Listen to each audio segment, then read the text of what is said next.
It comes across as a very mean, kind of very linear, dry concept. Using that, giving that mini lecture says, well, no, it's all about purpose, and it's very creative in terms of just designing effective learning environment. So I think that's the way I tend to deal with what students see, but not on an individual by individual basis. Yeah. Okay. Well, thanks very much, John. Can I just point out that yes, you've got something to... if you want a melt pentagon, I'll leave it up on the table. I do have some of the original versions that some of you may not have, the Research Skill Development Framework.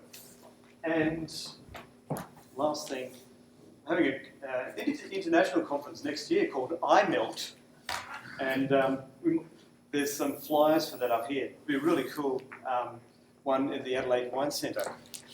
Thanks, John.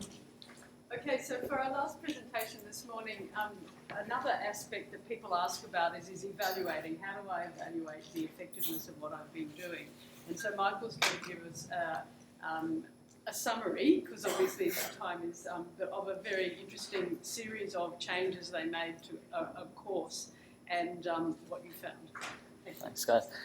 And after Raina's and presentation, and amongst others, I have been a bit self-conscious about our slides, so I'm trying to make sure that we're not overwhelmed. But I think we're all on a similar mission, and my colleagues and I have worked, as you have, to try to address a few questions around whether flipping is better than traditional lectures or it's better than online lectures, because they're kind of the three choices we have as teachers. And we do a peer observation in class of each other, sometimes as academics, and one of my colleagues sent me this, which is from a student was typing in class. My God, this is terrible. What are we talking about? Christ, I looked up and I didn't even reckon. We're talking about molecules and some crap. I don't even know. This sucks. So, I mean, this is the thing. We want to try to minimize this. This is the problem that I think we're all trying to solve. Either the person's overwhelmed or they're not motivated. And so, as many of you have, we've come across flipping as a potential solution to this. Now, when I talk to some people who aren't flippers, they don't necessarily, and I think I couldn't really communicate exactly why it would be so effective. And a thing from the second series of South Park, a really long time ago, came to my mind. Has anyone ever put some clothes in the wash and then either a sock or some underpants just haven't come back out after the washing machine, right? South Park talked about the underpants gnomes who were creating a business out of stealing people's underpants. And they described the business model, and this is how I felt when I was describing flipped classrooms to people. I don't get it. You see, phase 1, collect underpants. Phase 2, phase 3, profit. I get it. No, you don't, fat up. And for me, I felt like, yes, if we flip the classroom, students are going to learn better. But I thought it was really important for us to try to figure out what's going on in the middle. And with so many really good brains in the room, I want you guys to spend just a minute brainstorming some of the things that might be phase 2.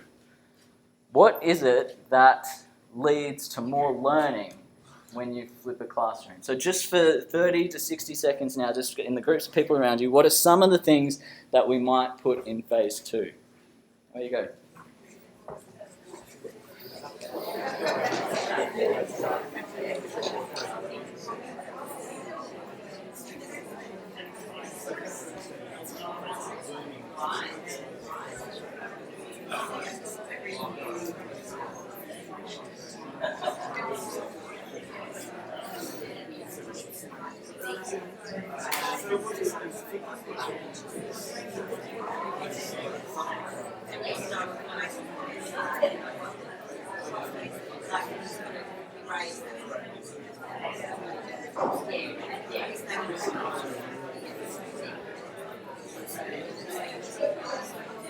That sounds like there's already been some really good discussion. So if we can bring it back together, I just want to hear some of the options. So what do some people think? What are some of the options that might be in phase 2?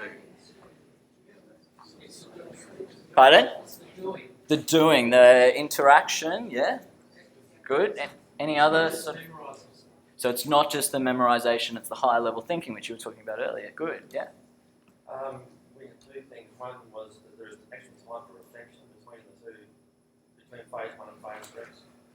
And They come with their questions, so there's sort of all this kind of technique, and they come with something they thought about. So you're almost talking about a couple of things. One, there's some spacing of learning in a way that they can do some learning, they can start thinking, reflecting, formulating questions, and then they come in to almost answer them rather than just getting everything in one chunk and then dropping off like in the presentation this morning. Good. Are there any other suggestions? Yeah? I'm doing it on their own to start with, at their own pace, without the ability to be judged as wrong. Good. Yep, so they can do it at their own pace to start with. Excellent, yeah? John and I had a problem in that we thought the learning happened in the flipped classroom, and we kind of wondered why it was sort of spread out. Well, the flipped classroom's a tool to achieve an outcome, is the way that I see it. And we hope that by implementing this tool, because we all know that it's a lot of effort to do this, that we are going to achieve the outcome. But we're trying to figure out exactly what's different about using this tool as opposed to the online education tool or the face-to-face lecture tool. Why is it that we believe this? And a lot of the reasons you've come up with, I think, are great. There was one model published in Herd this year, which talked about these factors. Now, we've learned a lot about cognitive load yesterday, so I'm not going to recover that. We kind of understand that, yes, students can self-pace, and we can tailor the information to their individual level of expertise by using things like quizzes that they have to do again if they don't get it. On the left there, it's talking about self-determination theory, which is the theory of motivation. So can I just do a bit of a straw poll? Who knows sort of some basic understanding of self-determination theory? Okay, most of us know some, but basically there's 3 fundamental psychological needs.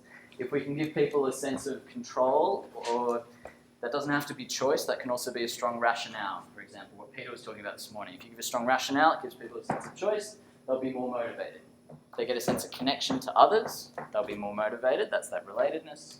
And if they get a sense of competence, which again, self-efficacy we talked about yesterday, they'll also be more motivated.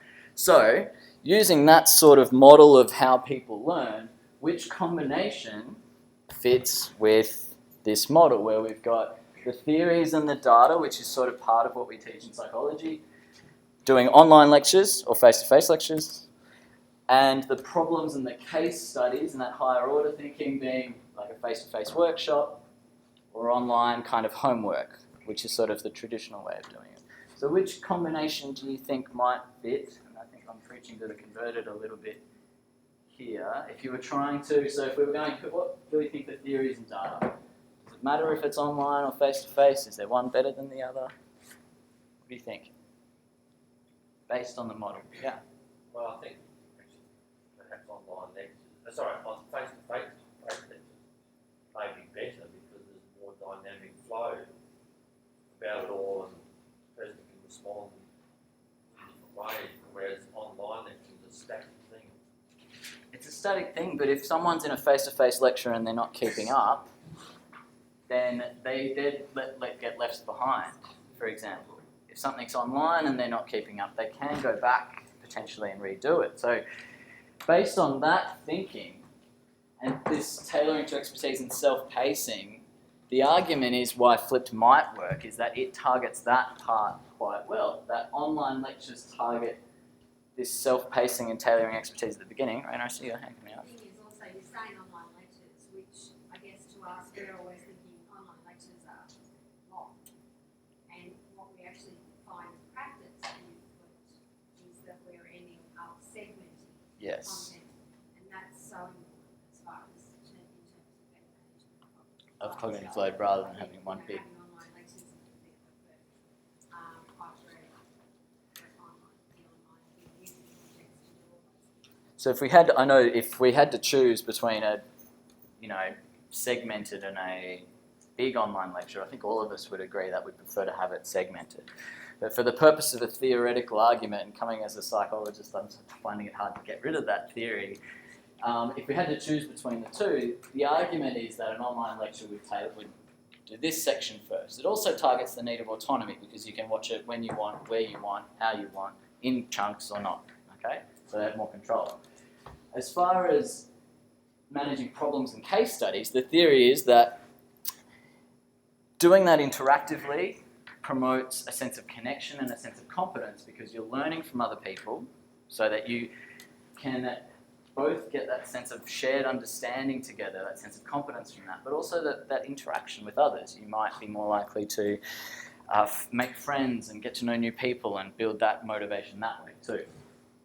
So the model was actually designed targeting us as flipped classroom users as a way of explaining why it might work. So we set out to test some of this. It's published in Heard by I think a few people from Monash. And we wanted to see how much of this kind of held up, particularly as psychologists who study and teach motivation on that left-hand side about whether it is changing people's motivations, okay? So, fortunately at ACU, we've got 3 parallel samples that we can work with. We've got campuses all over the country, but for the unit that we teach in Brisbane, Sydney and Melbourne at the same time with the same content. So we thought, why not get a flipped classroom and compare it with just a traditional face-to-face lecture and online homework, where you do a lecture and then go away and do a reading and some case studies by yourself. And then because everyone's sort of moving more towards our uni trying to make it more and more online, we thought, well, why not try doing both online and compare online lectures and homework with a traditional classroom with a flipped classroom, to make sure that these guys don't get totally disadvantaged and have no teaching contact time. We also gave them a face-to-face consultation, whereas those were online consultations. So every group has 2 hours with a teacher as one of the lecturers, and they all get access to a lecture, some homework and a consultation. They do have tutorials, which are with our sessional staff usually, and they were face-to-face for all the groups. So we're really just looking at the content that was covered in lectures. So we tried to match our 3 conditions for how much time there was in active learning. So I gave the lectures in Sydney, and every time I asked a question in Sydney, the online lecture would have the same question. And so all 3 groups had the same amount of active learning time. They had the same amount of face-to-face staff contact, as I mentioned. We tried to make it that everyone had 2 hours for lecture contact and 2 hours for tutorials. The same amount of time that content was available. So with the workshop, you could only go for that week for the workshop. In the same way, the answers to the online homework were only available for that week. Whereas our on face-to-face lectures were recorded, so you could access them anytime, the same with the online lectures. And we also tried to match the staff in all 3 groups. So as I mentioned, I taught the lectures in Sydney, and I also taught the online lectures in Melbourne and in Brisbane. The person who made the workshops in Brisbane taught the online homework in Sydney and in Melbourne. So we tried to make it as consistent as possible across everything. And again, just as the accountability measure, they had a weekly quiz that was on the lecture content that they had to do before they came to the workshop. And one of those questions in that was associated with the week before as well, so that it sort of was a little bit of a post-test, but we didn't do that well. So any advice or suggestions for you guys about how to do this in the future would be really appreciated. We collected lots of data. So we got, before they came in, a measure of their understanding of health psychology, which was the unit that they were teaching. We gave them 30 little 2-line case studies saying what's the best way to approach this person. We looked at their motivation, we looked at their first year scores on the first year psychology unit and all of their demographic information, and at the end we wanted to see whether that health psych understanding had changed, whether their motivation had changed, their final exam performance, and also what's called their perceived autonomy support, which is how much we as teachers gave them a sense of connection, control and competence, how much they felt like they were in charge of their own teaching in a motivating way. As we went along, we collected attendance, we collected whether they completed the online lectures and the homework, those sorts of things as well, and their weekly quiz performance. Now for today, I'm just going to cover the data here. So we're not going to look at any of the process measures or the demographics, but just look at the change pre-post between the 3 groups, okay? I'll try to present it as simply as possible to avoid our cognitive overload. So the first thing we looked at was this health psych understanding, because that was our primary dependent variable. In a way, there was no pressure on it, and we could look at change in learning, because we had exactly the same 30 questions in week 1 and week 12. And it surprised us. This is the face-to-face group. the online group seemed to learn a little bit less, and the flipped group started off a little bit higher, but maybe didn't learn as much. Now, maybe it looks like there are differences there, except I've toyed with the scale like a naughty psychologist, and it's not very big at all. There was no statistically significant difference between the groups, and all of them seemed to learn exactly the same amount. Really depressingly for me, so I need a cuddle after this if anyone's interested. They still don't pass on average on this learning quiz. Yeah. So we're still working on trying to figure out how to do things better.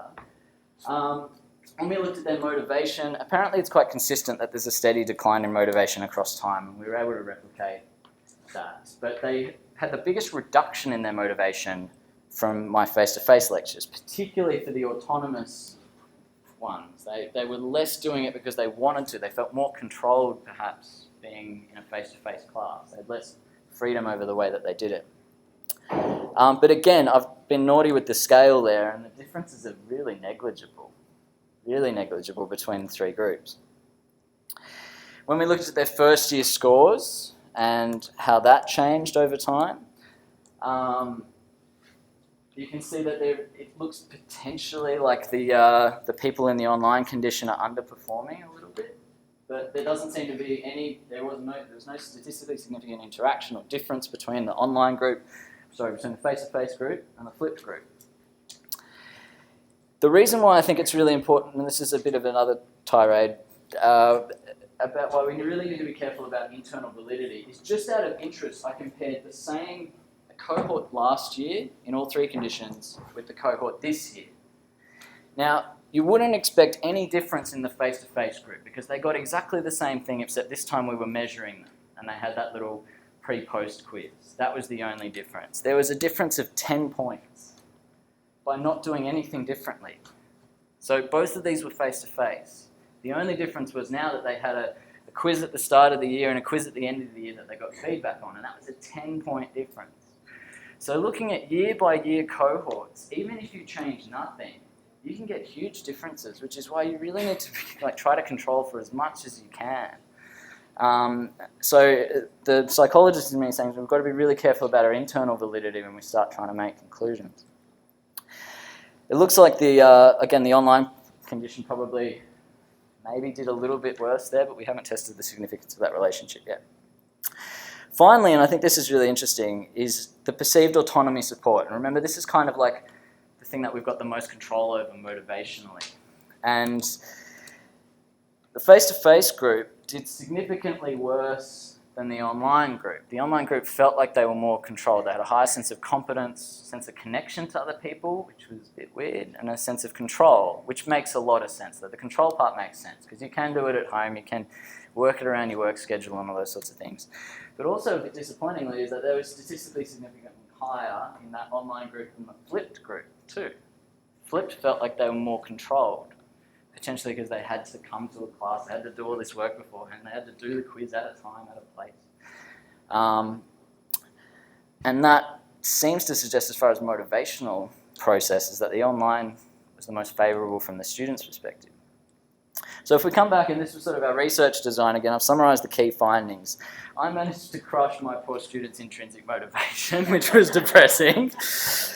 The online group had the highest perceived autonomy support, which was confusing, and there were no differences for learning or achievement in the flipped condition. So I need your help. Why? So just take a second now. I want you to just reflect on our design, on what could be going on, and just maybe spend 60 to 30 seconds coming up with alternate explanations or something to explain what's going on. I have a guess, but I want to see what you think first. Do it in your little groups first, and then I'll hear.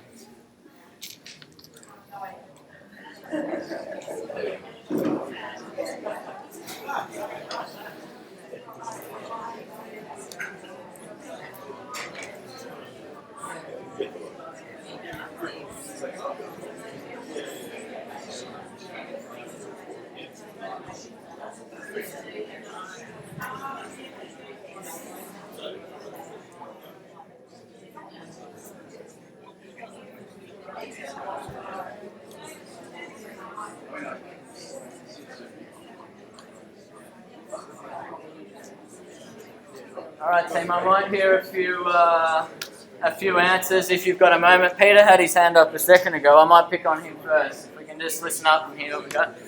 Yeah? So maybe the crush students is just that the online people self-selected there. That's all people who do stuff online. It's got to be really well organised. This is something important I did forget to mention, is that we actually randomised the conditions.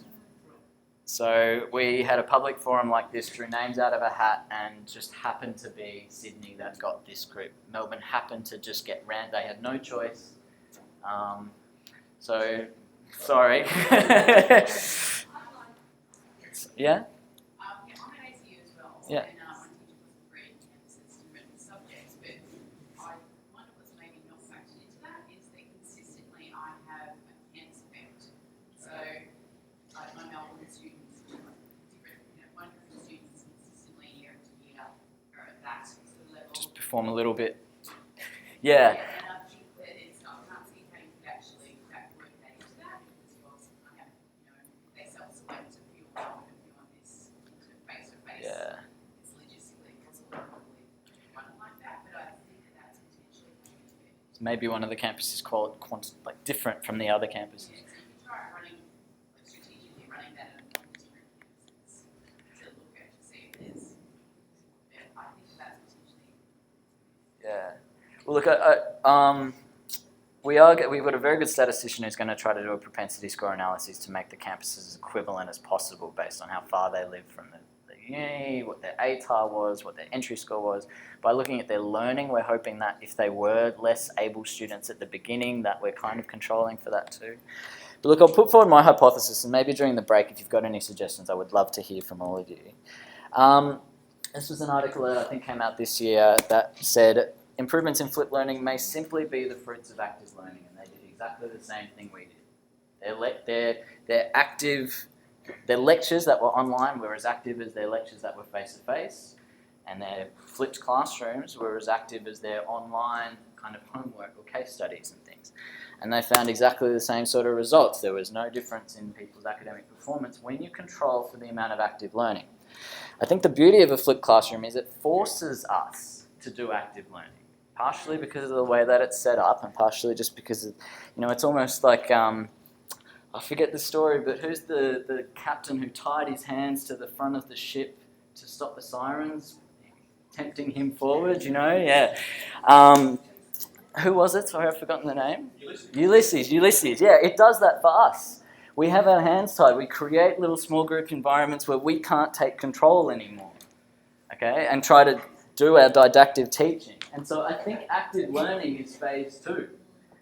And I think it doesn't matter what format you teach it in. I think active learning seems to be what my hypothesis is the core between that learning process. So one thing I think, that consider adding kind of planned researching, because I found that's been such a valuable process rather than doing it post hoc, because we have been able to look at learning improvements rather than just looking at exam scores at the end.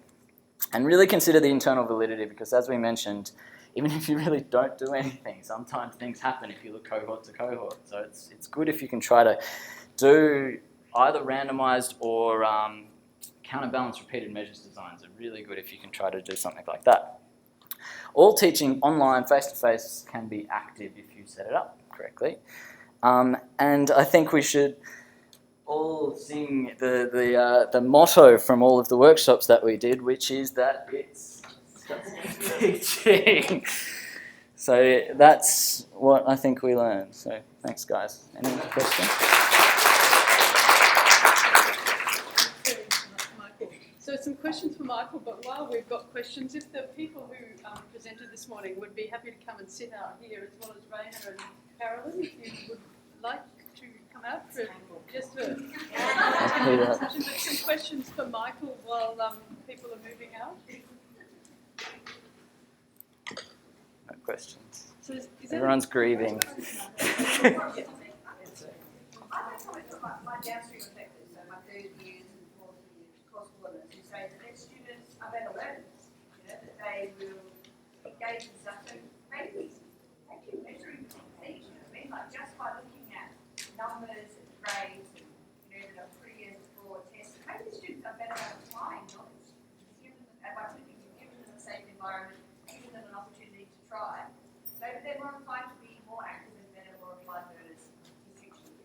Yeah, and I hope that there's other things that we're not measuring there. You're right. You know, better decision making, better critical thinking, better communication, all of these things that I'm hoping are probably naturally going to happen more in a flipped classroom than online.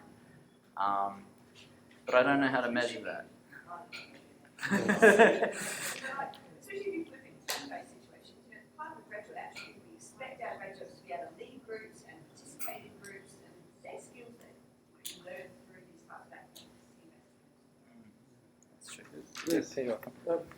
I'm really glad to have listened to this presentation because it really is central to what we're on about. In other words, get better outcomes. But